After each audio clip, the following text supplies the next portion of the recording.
everyone, this is Life Center Network, your gateway to possibilities. It's Power Seeds time.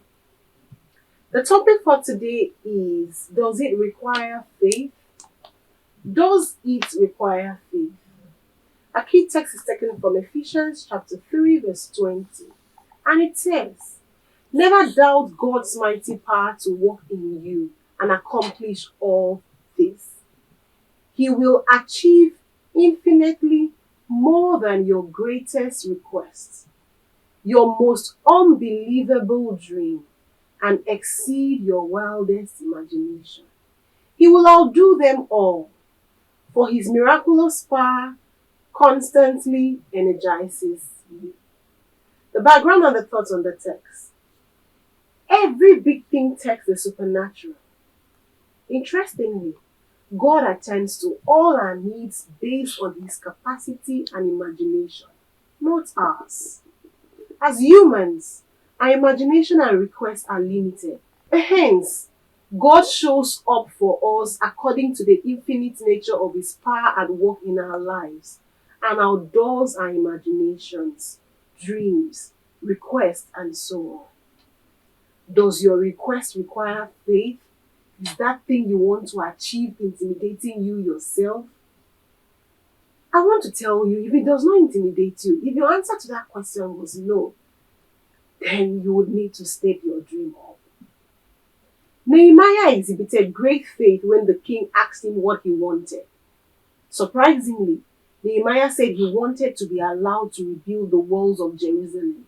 And not only rebuilding the walls of Jerusalem, he wanted to do that in 52 days. Our servant boy. Was he joking? What was he thinking? How did he think he could pull that off in that amount of days, in that number of days? Well, we can also recall that the Israelites requested gold from Egyptians after their God had wrought havoc in their midst and left them mourning. It takes faith to believe that people who are mourning the death of their loved ones will give their jewelry to the same people who triggered their loss.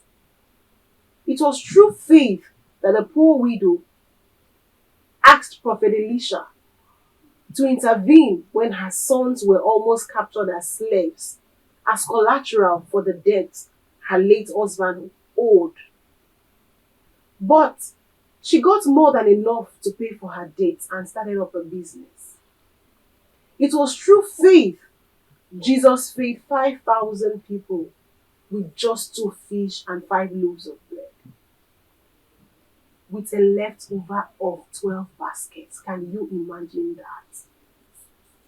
The application today says, do you have a dream but would rather reduce it to your size because you think that what you have cannot afford the dream? Do you wish to get something done but you are scared because you don't have the resources to fund it? Do you keep postponing that wedding day, that wedding date, that business launch, that deadline, that school program you want to run, that dream, because you have no clue how it's going to happen or you have no money to finance it? I want you to note this. Every God-sized dream requires a God-sized faith. Your faith has to be God-sized.